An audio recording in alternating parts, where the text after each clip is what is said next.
the daily confrontation with fear has become a real practice for me since about three years ago. I went skydiving in Dubai, right? And skydiving is a really interesting confront with fear, right? So what happens is you go out the night before and you take a drink with your friends and somebody says, yeah, we should go skydiving tomorrow.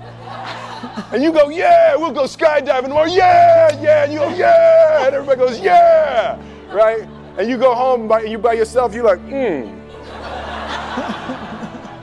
right? You're like, well, I mean, they was drunk too, right? So maybe they not, maybe, I mean, we don't have to go. We don't have to do it.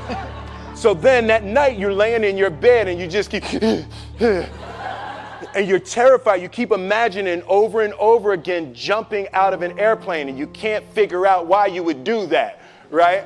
And you're laying there and you have the worst night's sleep of your life, but you still have the hope that your friends were drunk, right?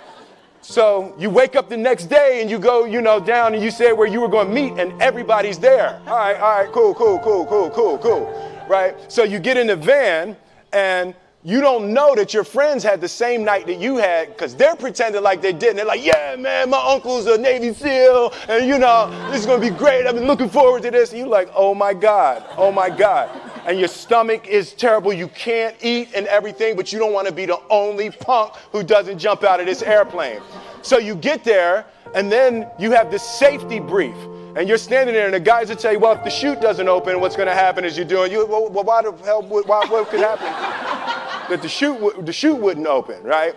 So you do a thing, and what you do is your first jump, you're attached to a guy who is going, he's going to walk you out. So you go, and you get there, and there's an airplane, and nobody's stopping. Everybody's still going.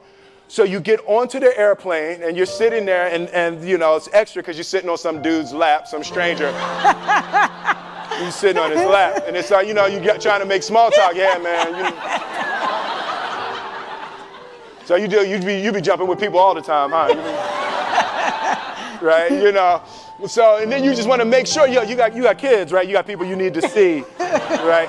You just want to make sure he's serious, right? So you get in there, so everything's normal. So you fly and you go up to 14,000 feet, and you notice there's a light. It's red and it's yellow and green, right? So right now the light's red. So then you start thinking at some point the light's going to go green, but you don't know what's going to happen, right? And you wait and it goes yellow and the light goes green and somebody opens the door, and in that moment you realize you've never been in a freaking airplane with the door open.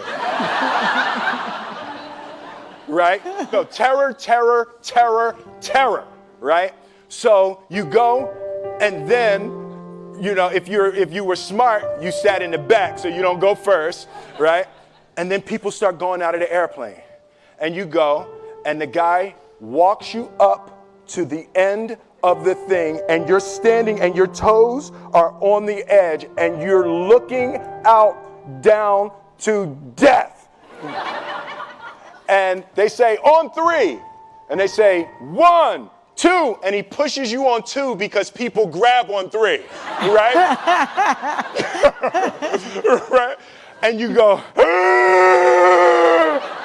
and you fall out of the airplane, and in 1 second, you realize that it's the most blissful experience of your life. You're flying, right? It doesn't feel like falling, right? It's like you actually are kind of held a little bit by the wind, and then you start falling, and there's zero fear. You realize that the point of maximum danger is the point of minimum fear. It's bliss. It's bliss, and you're flying, right? And you're doing that, and then 20 seconds, 25 seconds, 40 seconds, and you have enough time to just kind of be like, oh, shit, that's that building. I like that one. Oh, you can see the ocean. Right? You start doing all of that, and the lesson for me was, why were you scared in your bed the night before? What do you need that fear for? Just don't go. Why are you scared in your bed 16 hours before you jump? Why are you scared in the car? Why could you not enjoy breakfast? What did you need that? The fear is fear of what? You're nowhere even near the airplane. Everything up to the stepping out, there's actually no reason to be scared. It only just ruins your day. You don't have to jump. And then in that moment, all of a sudden, where you should be terrified is the most blissful experience of your life. And God placed the best things in life on the other side of terror. The fear is simply because you're not living with life, you're living in your mind. Your fear is always about what's going to happen next. That means your fear is always about that which does not exist. If your fear is about the non-existent, your fear is 100% imaginary. If you're suffering the non-existential, we call that insanity. So, people may be in just socially accepted levels of insanity, but if you're afraid or if you're suffering anything which does not exist, it amounts to insanity, isn't it? People are always suffering either what happened yesterday or what may happen tomorrow. So your suffering is always about that which does not exist, simply because you're not rooted in reality. You're always rooted in your mind. Mind is… one part of it is memory, another part of it is imagination. Both of them are in one way imagination, because both of them don't exist right now. You're lost in your imagination, that's the basis of your fear. It's like the difference between what makes the rich get richer and the poor get poor, right? And the difference we all know is mindset, but like, how's that built? So this is what I did. I created 4 little boxes, and I'll scribble it here for you. You think about the first thing that determines whether you can do something or not, and I put that in this first box at the top here on the left side, and it's potential. Like, what's the potential of a human being? Like, when you guys started, you proved something no one had done in history. You ran the 4-minute mile, right? For golly knows how many centuries, they're trying to run a 4-minute mile. Roger Bannister does it. How did he do it? Do you remember? Roger Bannister didn't just go physically practice. He made a shift in his head. He practiced in his head because he could never achieve it physically, so he had to change in his head first so that the result became certain enough he believed it, and then his body got him through. After Roger Bannister ran that 4-minute mile, within 2 years, 37 people ran a 4-minute mile. Now here's how it works. The potential for anybody getting your product is extraordinary. They can do what you've done as much, more or less. They can do whatever they want to do. The potential's there. The market's proven that. Whether or not they tap into that potential has a lot to do with what action they take, which is the question you came to me with, right? Like, you know, God, they all have potential, but they're not taking action. And we all know that the action they take is going to determine the results they get. That's pretty obvious. So most people have a belief about what their real potential is no matter what you tell them. And that affects how much action they take. And of course that affects the result, and then ironically, that result reinforces their belief. And then that belief affects it. So I'll give you an example. Let's say a person has unlimited potential, we all agree. But they take little action, little results. Why? Because they have to start with a problem with their belief. They don't believe it's really going to happen for me. But what happens is, if you believe that there's very little potential, how much action are you going to take? Nothing, little. And when you take little potential with a little action, what kind of results do you get? Lousy little results. And when you get little results, what does that do to your belief? You go, see, I told you this was a waste of time, told you this wouldn't work. And then what happens? You tap even less potential, you take even less action, you get even worse results, and your belief gets even weaker. And this sucker feeds on itself until you are in a downward spiral. It's poisonous and it's self-fulfilling. Now, what if something could happen that could come along and fill you with a sense of absolute certainty? Not like I believe, but mean where you know. In you guys' case, mine as well, we knew because we had to. Because we burned the boats, there was no other option. We had to find a way. We weren't going to live that way. We all did it in different ways and for different reasons, but in essence, that was it. If you get yourself in a state of certainty that this is going to work, I'm going to find the way, and if this doesn't work, I will make the way, then you tap a lot more potential. And when you're certain in your potential, you take massive action. When you take massive action, you really believe in something, you get great results. When you get great results, your brain goes, see, I told you I was a stud. I told you this thing would work out. Now you're even stronger. You tap more potential, take greater action, greater results. So the core difference in people is, how do you produce certainty when the world isn't giving it to you? We didn't change our potential, that was there. And it wasn't even taking more action. Taking more action with a belief it's not going to work, it's not going to change anything.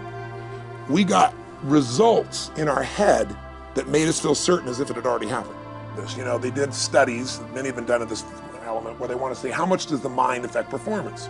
So take basketball. I've worked with a lot of NBA players and turned them around, and one of the problems many of them have is they'll choke on the free throw line. Well, everybody knows in that case, if you normally shoot really well and now you're not, something's interfering, something's getting in front of your state, some uncertainty, right? Obviously. So they take a group and say, we're gonna make them better. How do you make somebody better who's got this mental block? So they take a group of guys and they're gonna do free throws, and they do one group where they just practice for 6 weeks. Totally intense practice, and I forget the number of free throws, but they gotta do this many free throws every day. Take a second group, and they have them not practice at all. Obvious. And they take a third group, and they don't let them touch a basketball. All they do is have them practice in their mind, but the key is, it's not practice makes perfect, it's perfect practice makes perfect, as corny as that sounds. So these guys see themselves making the shot every single time, conditioning their mind and body that it's perfect every time. They're not interrupted by a reality that would screw with them. So at the end of 6 weeks, they tally it up, and now they give them a test to see who has the highest free throw percentage, success. What do you guess it's going to be? Well, the obvious person says, obviously, it's not the guys that didn't practice, but which one is it? The mind, or is it the ones that actually practice? You intuitively know the truth, that practicing's not enough. It's getting yourself so certain so many times that now when you go to do it, there's no hesitancy and you execute. It's having that absolute certainty that makes you tap your full potential, take massive action, get massive results, be reinforced having stronger belief. This is what makes somebody a star. How do you eliminate fear from your life? And I don't think you ever do. I think you become courageous. You see, courageous people are not people without fear. Courageous people are people that face the things they fear. There's no courage without fear. Whenever you go to do something that you've never done before, fear is going to step in. Now, some people are afraid of flying. People are afraid of different things that can make them very, very uncomfortable. If they don't get over that fear, well, I was afraid of flying. One day I was flying somewhere, and I wasn't very comfortable. I was sitting in the plane. There was a guy sitting beside me. He was very laid back, reading one leg up over the other, reading his newspaper. And we hit some rough weather. I'm going to tell you, it got turbulent. That plane was bouncing all over the place. This guy's there holding his paper, and he never skipped a breath. I was gripping onto the seats, and he just kept reading. When the flight finally smoothed out, I looked over at him, and I hadn't even spoken to him up until that point, and I said, "Pardon me, how come you weren't scared back there?" He smiled and he said, "Well," he said, "I fly these things. In fact, I train people to fly these things." I said, I can't understand why this plane doesn't fall right out of the sky. I mean, why it doesn't go straight down. He started to laugh and he said, "You can fly a rock if you've got enough thrust behind it." When he said that, I could see myself throwing a rock, and the rock was flying. You never think of a rock flying when you throw it, but the rock was flying. As long as there's thrust, the rock will fly. Then I got to thinking there's millions of pounds of thrust in these big engines. And you know something? I've never been uncomfortable since. If we're afraid of something, it's because we don't understand it. Fear is caused by ignorance, the unknown. But when you understand it, fear leaves. Go study the principle of flight. See how the air is wrapped around the wings. It's wrapped around the wings. It holds the plane up there. Don't permit fear to control your life. Absolutely refuse to. Someone said, fear knocked on the door, faith opened it, and there was no one there. You see, you eliminate fear through intelligent action. Face the thing you fear, and fear will leave you. I won't permit fear to control my life, not even for 5 minutes. I used to let fear control me all the time, almost all the time. Fear is caused by the unknown. If there's something you're afraid of, go study it, understand it. Talk to someone who's a professional in that particular area. But for goodness sake, Don't let it control your life anymore. Think of the people that are afraid to go into their own business. They're afraid to move to the place they'd really like to go. They're afraid to ask the girl or the guy for a date. What are they doing? Their life is drying up, it's shrinking. We're only here for a short time. Make it a good time. Get rid of the fear. Face it. It's by Proctor.